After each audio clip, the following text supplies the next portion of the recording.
We're really excited to be here today. I'm Maddy Martin. I am the Senior Vice President of Growth at Smith.ai. I am joined here by the RizeUp founding team. We are talking today with Travis and Bo about developing a marketing strategy for lawyers, both long-term growth strategies and instant gratification, when to deploy those strategies and tactics so that we can balance sustainable growth with immediate results. Bo and Travis, it's great to have you here as part of the Smith.ai Masters series. Go ahead and let's kick off. Introduce yourselves. My name is Bo Bryant, and we have Travis Hoechlin here as well. I'll start with me. We created RizeUp Media about 6 years ago. We've been in this law firm marketing world for going on 15, 16 years. I've worked with thousands and thousands of attorneys at a bigger box shop. We created this business really because we saw in the market that there's a great opportunity because of our experience. We could really help attorneys create custom strategies that could benefit their business, and why this webinar and talking about the difference between long-term and short-term is important, is because it's not complete cookie cutter system in what we do. And we want to figure out what your guys' goals are, guys or gals goals are, reason why the long-term versus short-term. So I'll hand it over to Travis to introduce himself. Yeah, my name's Travis Hoechlin. I'm the CEO of RizeUp Media. And like Bo said, we've been in this space for over 15 years. We started RizeUp Media, as he said, almost 6 years ago now. I can't believe it's been that long. But we work with about 500 different law firms across the U.S. Most of the folks that we work with are solo practitioners, up to about 10 attorneys, all different practice areas. Everything we do is month to month. So we really we take pride in that. We roll up our sleeves and really dig in to figure out what the firms do, what are their goals, what are their budgets, how do we best implement that budget. And so, because at the end of the day, I don't, it's all about return on investment. If you're not picking up quarters for nickels, as we like to say, then we're doing something's not right. So look forward to sharing, hopefully adding value to your firms and businesses today, and answer any questions at the end of this as we go through it. Cool. So in kind of sharing our vision for, working with lawyers, I think Travis mentioned to it, a lot of marketing agencies in our space, they typically work with kind of a set group of clientele, but we work with a wider range of law firms, ranging from personal injury to family law, criminal defense, estate planning, employment, business, kind of everything, across the board, and with our experience, we've learned over time of what those practices need to succeed. Like I said, it's not just a cookie cutter type situation. But Travis had mentioned we don't have contracts. One of the biggest reasons we did that is, we want to have skin in the game with you. But our mission here on the bottom is really to empower law firms, to thrive in the digital landscape. We're providing innovative, data-driven marketing solutions. We'll talk a little bit about kind of that data and what we're able to put in front of you guys to track your experience and get the best return on investment. But we want to take the guesswork out of legal marketing. Not every law firm is really paying attention or understands marketing. So education is a big part of what we do. And so I'll go over really the purpose of this. The reason why we wanted to go over a long-term versus short-term strategy, because every law firm's goals are different, right? Somebody that just starts their practice, may not have a huge budget and they need to get business in the door immediately, right? And so what we would recommend to them, would be different than someone that, already has a ton of business and has been, in practice for a while and is looking for more of a, a branding strategy or a long-term, search engine optimization strategy or whatnot. So it really comes down to us is helping you guys get the correct return on investment so that you can grow your firm. And so some of the strategies we'll go over today will be some of these long-term strategies, whereas some of it's going to be more instant gratification. And then there's going to be a combination of both. So, and what we've always found is the most important thing, the biggest challenge is answering the phone when it comes to law firms. That's why we've partnered up with Smith.ai and have a bunch of clients that are working with them. So yeah, I'll go to the next slide here. And Travis, want to talk about this? Yeah, I'll jump in here. So what we've seen over the years, like I said, from doing this for a decade and a half now, typically there's three types of firms or buckets of firms that come to us that need help. And I put them in these three buckets. The first one is, maybe they just hung a shingle, or they have a limited budget, or basically they come to us and they go, "Hey, Travis, if I hand you $1, I need to see a $5 come back this month or next month. I need something. I'm not in a financial position, or I'm not comfortable with trying to do some long-term strategy. If I hand you $1, I need to see the phone ringing or emails coming in immediately." And so with those types of folks, and let me back up a second. I tell people we do 5 things well, right? We make custom websites. Whatever you can dream up, we can make. Once those websites go live, we do what we call SEO work, search engine optimization, where we write content and do backlinks and do all the geeky stuff that we do to get your website to show up on page 1, right? The third thing that we do is social media. We do it on all the different platforms and manage those campaigns and do all the creative. The fourth thing that we do is we manage pay-per-click, PPC, Google AdWords. Those are all the same thing, to describe differently, but basically what those are the ads that have been around for 2 decades at the very top that say sponsored. And we manage those campaigns. And then the fifth thing that we do is local service ads. About 3 years ago, Google came up with a new ad set. If you Google if you do criminal defense attorney in Detroit, if you Google that, you'll see 2 faces show up at the top. That's Google's relatively new ad set that they call local service ads. You'll hear people call them LSAs or Google screened or green check mark or whatever. Those are Google's new pay-per-call program. So we do those 5 things. And what I tell people is, depending on, and I'm going to go through these buckets of different types of firms, they all have a different time and reason for deploying these different things. And so, like I described, the first one is someone who needs to see business come in right away. And so with that type of firm, we may just run ads. If we put up a pay-per-click ad campaign, the ability for the phone to ring that first week or first month is very, very, very, very likely. In fact, it should ring right away. Same with local service ads. Those give you a more instant gratification approach. I wouldn't say I've used the term short-term strategy, which would imply that you would stop it at some point. And I don't like that description of it, but I would say more of an instant gratification. And that is for someone who had just hung a shingle and needs business to come in right away. The second group of folks that come in our door, maybe a little bit longer in the tooth or more experience, been around for a while. They typically, a telltale sign that it's this type of firm may say something to us like, we've done this for 20 years, we're the best in our market, but I see some of these young whippersnappers down the road taking some cases that we, quote unquote, should be getting. And I know that's because we've neglected our online presence for a long, long time, and we need to rectify it. I don't need to see business come in the door tomorrow, but I do realize that building out the website, doing SEO, I've heard takes time.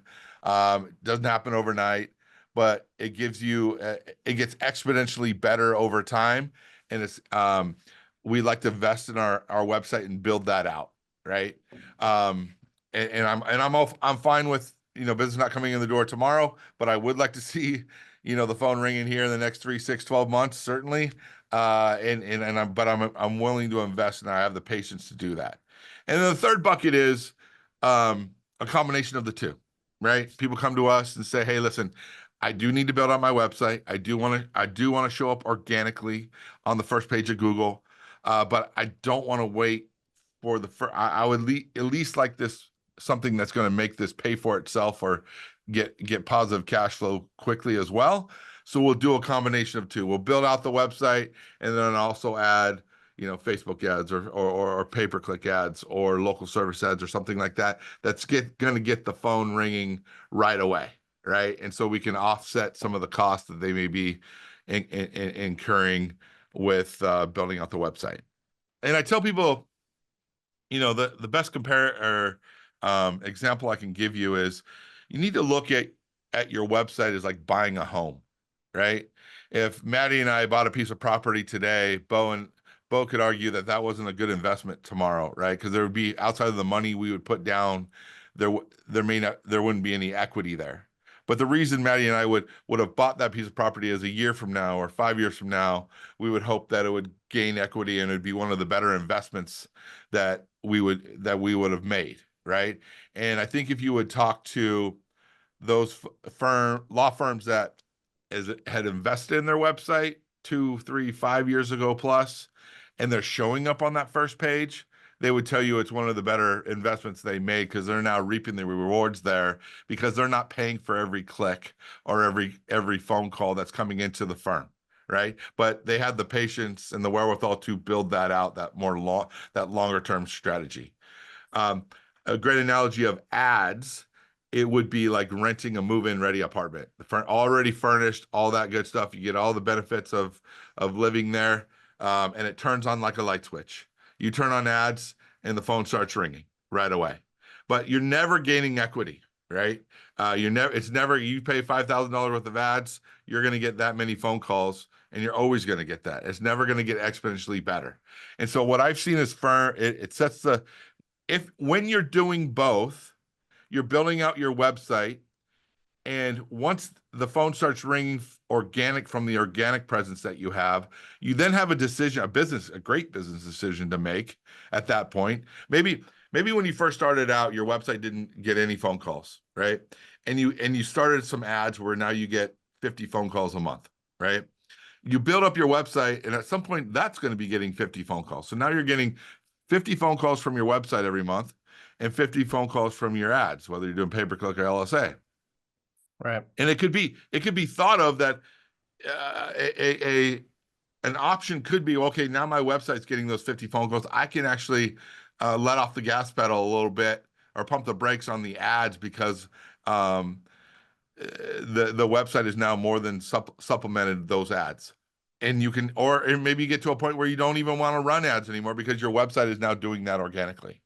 What I've also seen is firms, when they get to that point, is that they now have a decision to make and they look at it like two different revenue streams. Much like your investment guy might tell you is like, hey, don't put all your money in Apple. Maybe you invest, you diversify it into some other things as well, right? Netflix or whatever it may be. And so now you're diversified. So if something changes, it doesn't sink your whole ship. But those are all good business decisions to have down the road when assuming that everything is working at the same time. And then, go ahead, Bo.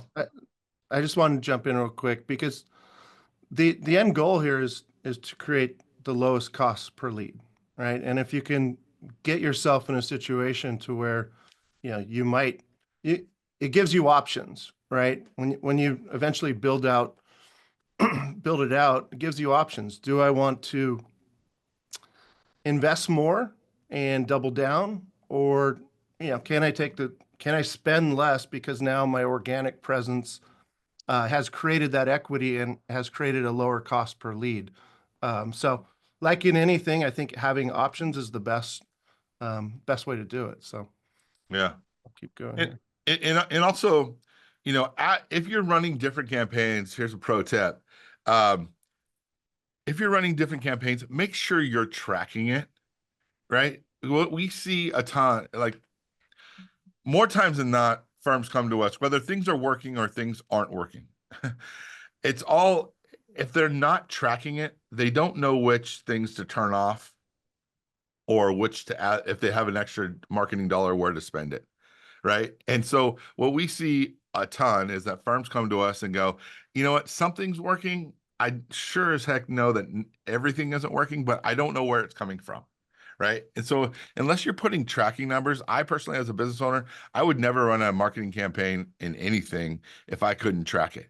Because how do I know when to scale that? How do I know when to add the next dollar? Or maybe even more importantly, if I'm not tracking it, how do I know when to quit? Right. And so make sure as you run, if you're running pay-per-click and LSAs and social media and your website and everything, you're having it run all at the same time. Make sure you have separate tracking numbers, phone numbers on there. So at the end of the month or quarter or year or however often you go back and look under the hood and try to figure out, where am I getting the best return on my investment? You know, I'm spending $5,000 a month on my website, and I'm making, and I land X amount of clients and I made 50 grand a month. I'm spending 5 and making 50 on the website. And then on your local service ads, maybe you're spending 5 and you're making 20, right? And then your pay-per-click, you're tracking it separately and you're spending $5,000 and making $60,000. Now you're able to make business decisions on, okay, well, I'm getting a far less return on my investment on local service ads. Maybe I need to move that money, or maybe I need to add more money to it, or whatever it may be. And you're never, if you're not tracking, you're not going to know where it's coming from, what's working, what's not. And it's just going to put a glass ceiling on where you can grow, or how you can grow, or how fast you can grow, because you're not confident of where you're putting your next dollar. And just to, Go go ahead. ahead, Maddy. Go ahead. You first. I was just going to piggyback on that call tracking, because how we do that is we create dynamic call tracking numbers. This might be getting a little too much into the weeds, but we don't push our clients into every product. There are clients that just come to us that want to run PPC campaigns or local service ads campaigns, or just do social media, or just do SEO. But with dynamic call tracking numbers, we're able to see the source, right? So it's all broken down into their dashboard, so they can see, this is what's coming from local service ads. This is what's coming from PPC. This is what's coming from organic, right? And so you can make those decisions, what turned into a case, what turned into a retainer. So that's how we do it. Go ahead. So there's a question from someone here who asks, what particular strategies are effective at targeting PPC and website traffic to the target clients you want, to minimize those that you don't want? So screening, basically. And what they go on to say is, for example, if you don't want Spanish speakers or anyone who speaks languages primarily that you don't support at your firm, what can you do to minimize those calls? Or similarly, how can you minimize getting calls from potential clients who don't have the money to hire you, or don't even necessarily have a commitment to hiring a law firm to solve their matter? What would you two say about that? So there's a few questions baked in there, and let's start with the last one you said. I think the best expectation I can give firms as they maybe start marketing online is to realize people are shopping. That's why they're online, right? That's why they're going online, because the average person looks at 5 to 7 websites before they pick an attorney, right? Most attorneys, they obviously get recommendations or referrals, right? I get calls all the time. Everybody in my personal friend and family circle, whether they get a DUI or car crash or need a contract written or whatever, they know Travis is the guy who knows attorneys. So I get all of those calls, and attorneys tell me all the time, like, I've told my whole family at Christmas and Thanksgiving every year that I do DUIs, but every time they get, I still get the divorce call, and I still get the landlord tenant call and all that. And I typically give 2 or 3 names, and they refer it out. So they're getting the referrals, and then they're going online, right? Or they've exhausted the referrals because someone didn't pick up the phone, which we'll get back to. And now they're online, and now they've resorted to calling a perfect stranger. So there's no magic bullet on. Now you can target certain demographics, you can target certain cities and neighborhoods and things of that nature to get more of the demographic you're looking for, potentially from a can they afford me standpoint type of thing. But someone who is searching DUI attorney, they could be a billionaire or they could have no money, right? And everywhere in between. So there's really no way to do that as far as exclude the folks who can't afford you. That's number one. You're just gonna have to kiss a few frogs to find the prince. There's just no way, no other way to say it, right? But you can target. Maddie? What was the rest of that question? So number one is target the demographic you're looking for. Right, just basically minimizing and screening those who are not Yeah. qualified leads. Yes. So, and then your website or the landing page or whatever, wherever they're coming to when they find you, should act as that filter, right? So a big one is like, free consultation, or you charge for a consultation. If you put free consultation, it's going to open up the funnel to get everybody, and there are going to be some tire kickers in there. Just know that ahead of time, right? And so not only the website that they landed on, but whoever's answering the phone as well. If you're trying to eliminate some of those folks that can't afford you, maybe you charge for a consultation. You're going to lose some. Some folks aren't. You're going to lose some of the folks that may come in the door, but it's going to filter out some of those folks who are just kicking the tires, right? If you're too busy or don't want to deal with that. You have to be and on your website, it should say which languages you speak. But you have to be intentional. If you want to show up for Spanish-speaking clientele, you need to have your website translated in Spanish, or your ad. For many of our clients, we run Spanish pay-per-click ads for them, things of that nature. So I don't think there'll be a ton of that. I'd question how you're marketing if you're not trying to focus on Spanish speakers, and a majority of the calls that are coming in are Spanish speaking. Something's off there. But so the short answer to the question is, you target your marketing in a specific way, certainly, and you can do that based on location or demographics or language or types of cases. People are searching by keyword. If they're looking for a DUI attorney, you want to show up for that term. If you're if you don't want domestic violence cases, then do not have the keyword domestic violence on your website, for sure, because this is going to waste time and expense for the firm.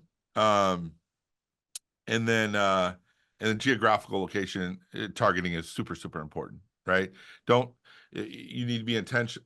You can be and should be intentional of where you're marketing. Your website, if your website is saying, Dallas DUI attorney, it's never going to accidentally show up in Houston, right? Or even Fort Worth or any other suburb, right? So we won't get into the weeds there, but you should be and can be very, very granular of geographical targeting. And I think it also depends on, the content that's created on your website.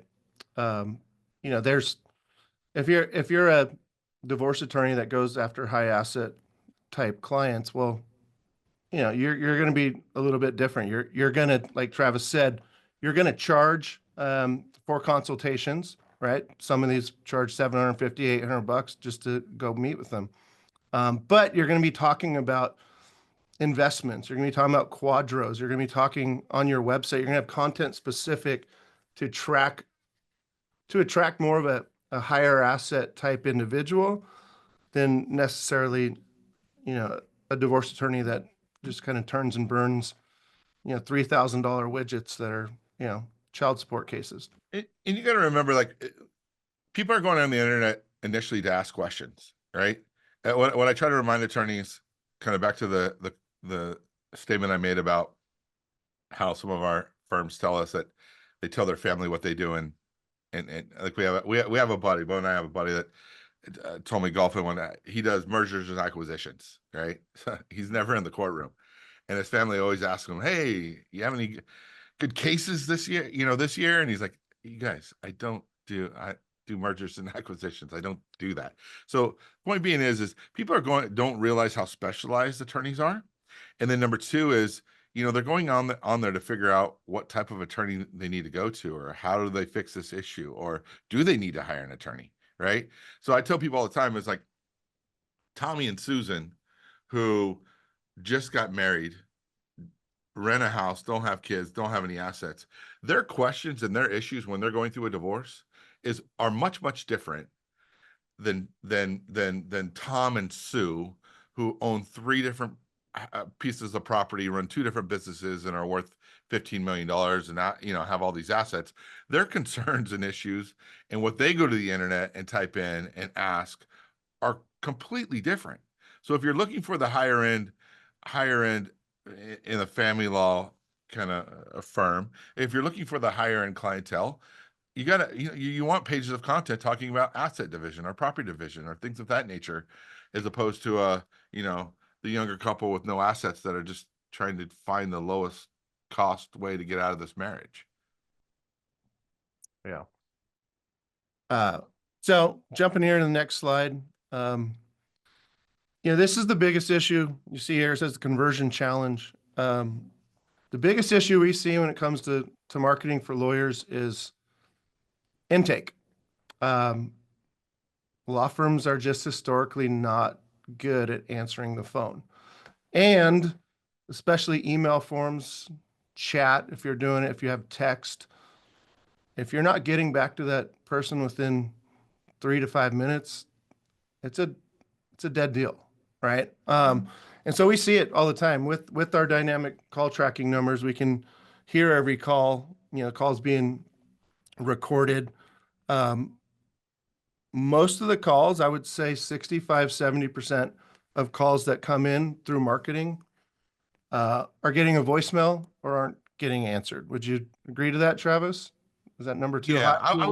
I would say 65% of them get answered. There's that the rest of them hit a voicemail. And what I try to tell firms all the time, and this is what led us to the relationship with Smith.ai, because this is the number one issue. I've never met an attorney that gets on the phone, a call with me and says, "I'm really terrible at intake and I don't know what to do."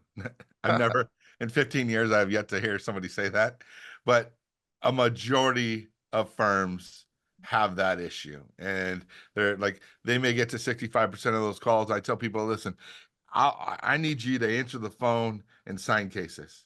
If you can do that, I can do the rest.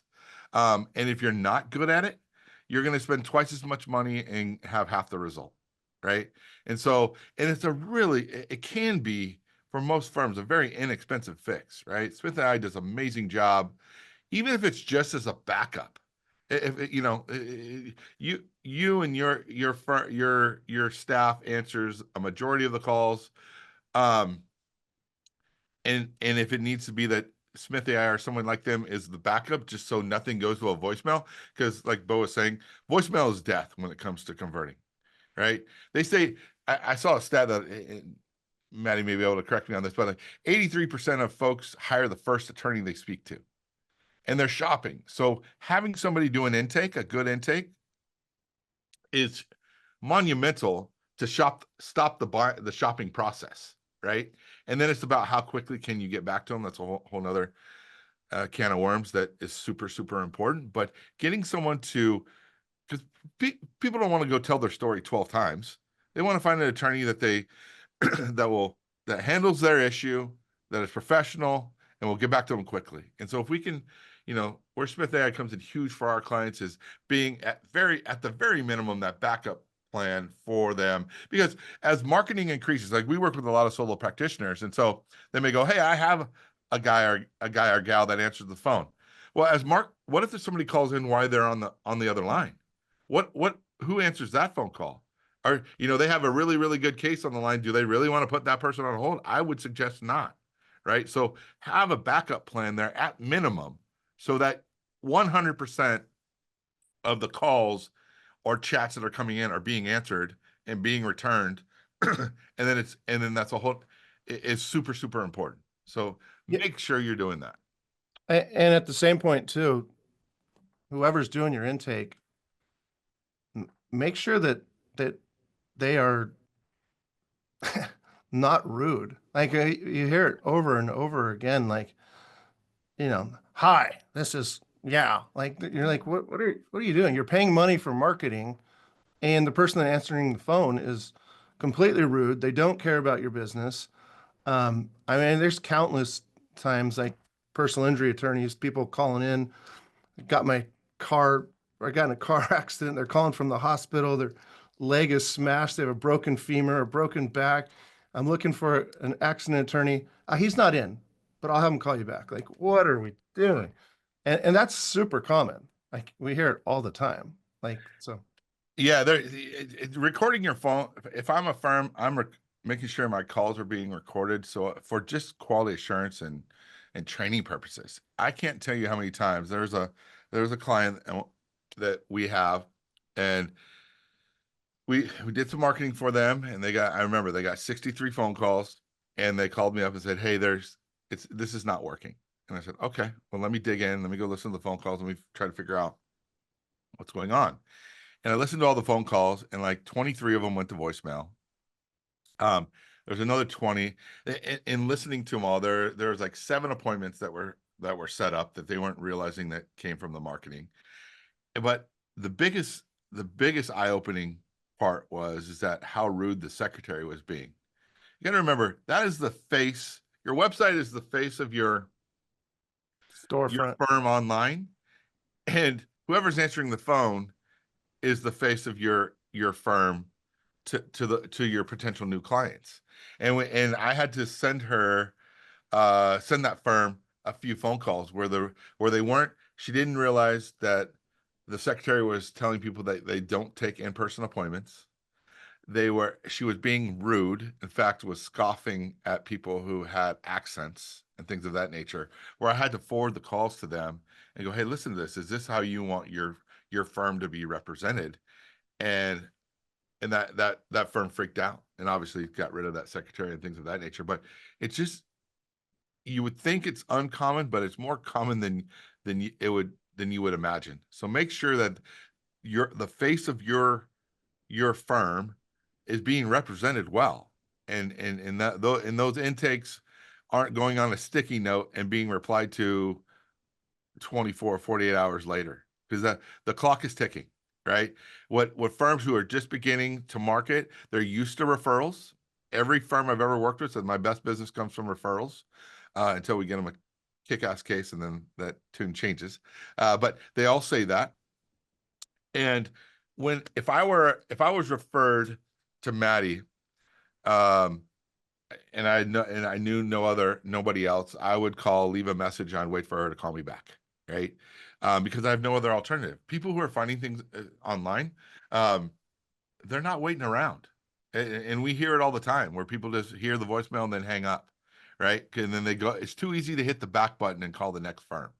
So it's very, very important that you have somebody who's answering the phone, doing it professionally, and then when they do that intake, getting back to them very, very quickly, right? Like ideally within, if an email form comes in, you need to get back to that person in 5 minutes and set up your process accordingly. Phone calls, the quicker the better. I mean, Okay. even get them to schedule an appointment, so they know that they're being taken care of. Yeah, and invest in a CRM. It doesn't have to be the super duper expensive one. There's a ton of these different case management systems that act as a CRM as well. But the most profitable attorneys when it comes to marketing, they're getting them on the front end on the call.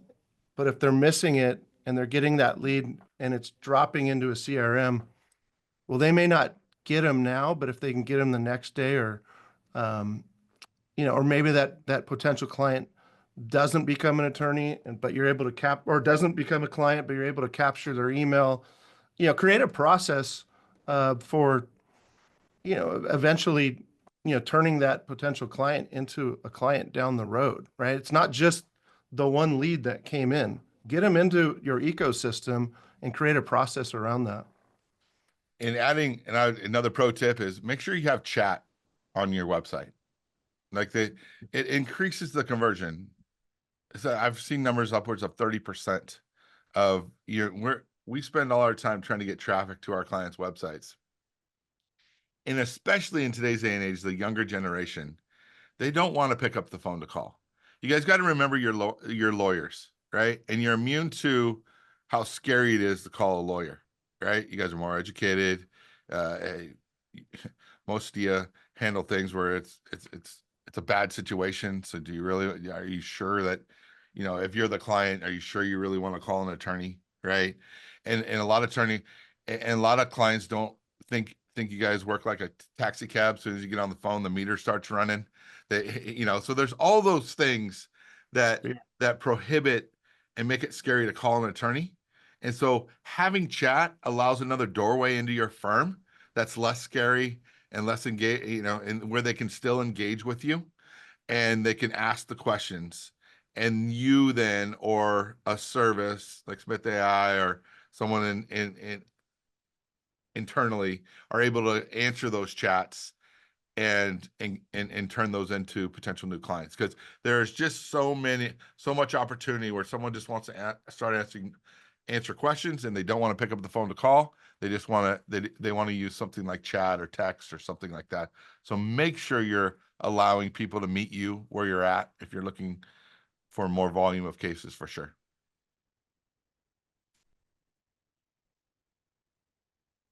This is kind of pretty much what we were talking about: introduction of intake strategy, all these things that Travis and I were just going through. Live chat definitely increases conversion rates. The more you get into marketing, the more you realize that getting traffic, getting calls as marketers like ourselves isn't the hard part. It's increasing that conversion rate, increasing how many calls turn into, or emails or chats turn into an appointment, and how many appointments turn into a case. If you can increase your conversion rate, well, in some cases, if that means 2 more cases a month, depending on what you guys charge, it could be $5,000, could be $10,000, could be $100,000. So, constantly tweaking it to make the conversion rate better is the key when it comes to marketing.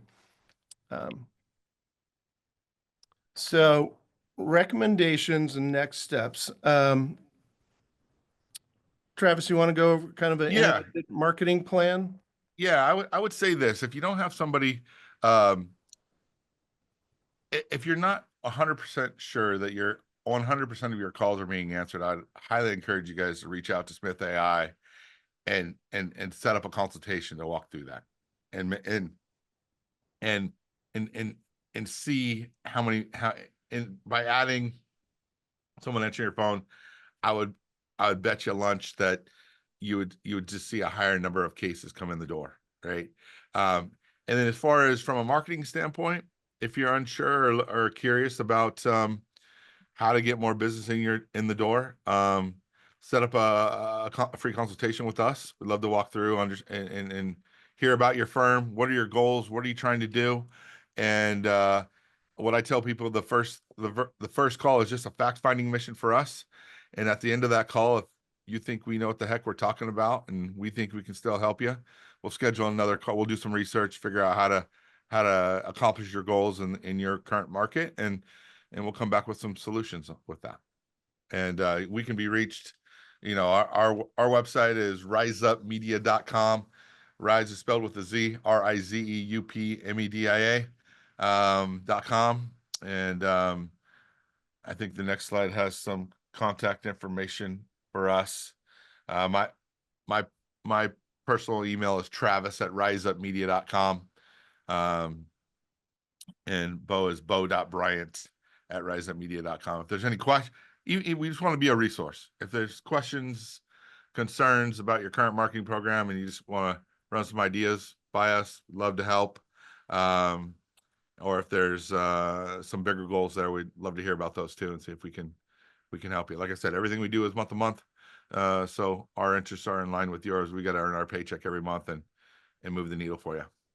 Yeah, I think what's important is just kind of education of what strategies work. We've been doing this for a long, long time. If I tried to be a criminal defense attorney tomorrow, I obviously wouldn't know what I'm doing. So, getting education on, what works. We work with over, close to 500 different law firms. So, yeah, and we're constantly on the cutting edge of what's going on, what's working, what success stories are are benefiting our clients most. So yeah, reach out and, we'll help you any way possible. Maddy, do you have any questions you want to specifically ask us, or any questions from the crowd? One question that I have is related to web forms. So, we talked about strategies. We also talked about how Smith AI can fit in, how important phone answering is, but also that follow-up. Related to the question that came through about screening, how can web forms, which so often take the form of name, email, phone number, a big blank box to write your life story, how can you use web forms to your advantage as an attorney so that you're asking for more discrete information that can help you make the decision about follow-up, about referrals, et cetera? Great question. So with those form fills, we get this question quite a bit, is like, how many questions should we ask? Right. And there is diminishing returns if no one wants to get on anywhere and have, it's like these surveys that companies will send out where we take a quick survey and you're like, okay, sure. And you're hoping like, okay, give me 5 multiple choice questions, and then it turns into be 30 and you're like, I quit, I'm done. So you don't want that to happen on your website. So I would say come up with no more than 10. Obviously, you want contact information, name, phone number, email address, what the issue is, and then maybe what are your top 3 to 5 qualifying questions that people can quickly put in there, so you can look at it, and when you get that lead into your firm, if this is something I need to, this was a big rig, a school bus hit by a FedEx truck, I need to get to it right now. Or it's this is a tire kicking question, they're just looking for free information, I can get back to that at late. It's not a right now issue, it's farther down the road. So use that as a qualifier, certainly, but don't get too far deep into it, because you don't want to lose good cases because you're asking blood type and how many kids they have and what their favorite color is. Like, that's way too much information. Right. Yeah, to piggyback on that, one of the things that attorneys don't realize, they don't teach them in law school, is you got to be good salespeople. It is what it is. People ask us all the time, well, what if we ask these 10 questions? Because then it would be a really good client. Well, you'll probably start getting, instead of 100 leads, you'll probably start getting 30 or 40 leads. Now, that could be a good, case scenario, but there might have been some diamonds in those other 70. So having it broad, yeah, you are going to get more, potential leads coming in, but they're not all going to be perfect coming in saying, hey, I got 10 grand. Can I come into your office? Like, you got to sell them, and you have to have a sales process of how you're, answering these email forms. And it's not just, one call, one email. Like, the best firms that are signing up the most cases, they have a process in place to follow up with leads, and it doesn't just stop with the first contact. I love that. Yeah, thank you. One of the things that we see at Smith AI is people asking those 3 questions beyond just basic contact information. And then when Smith AI makes the outbound call to those leads that can get posted to Smith AI, to make that call, we can ask another 3 to 5 to 6, et cetera, questions, so that all of that burden is not on them when they complete that form initially, but your information is complete by the time we go through the more complete screening. So you end up getting all of that information as soon as we connect with them. And then, Bo, as you were saying, you get that information into your CRM, into your case management system. So you don't have to go sorting through your emails for the summary of the call. It's already there with that new potential lead in your system, ready to be followed up with. Or if we're scheduling an appointment for you, you just bring up that record and add on to it during that call. Yeah. So attorneys always say their best clients come from referrals. And I agree. That usually does. But I would say it's a very small percentage of law firms actually create data. They spend all this money on marketing, they get referrals, they go to shows, they go network, and this data just hits the ground. Like it's never captured. They never have these leads to where they can start sending them mailers, they can start sending them emails. They're not doing a good job of getting them into their ecosystem and nurturing them. It's super important. Great. Well, thank you both so much for joining us today. This was really informative. I hope everyone who's here or watching the replay later that you get in touch with Travis and Bo. Their team is really exceptionally good at what they do, how they serve law firms, and they've been doing that for many, many years, as you have heard. If you would like to get in touch with them, again, their website is RizeUp with a Z, RizeUpMedia.com. And if you'd like to get in touch with Smith.ai, our website is Smith.ai. And I've provided that booking link also in the channel. If you mention RizeUp, you'll get $100 off your first month.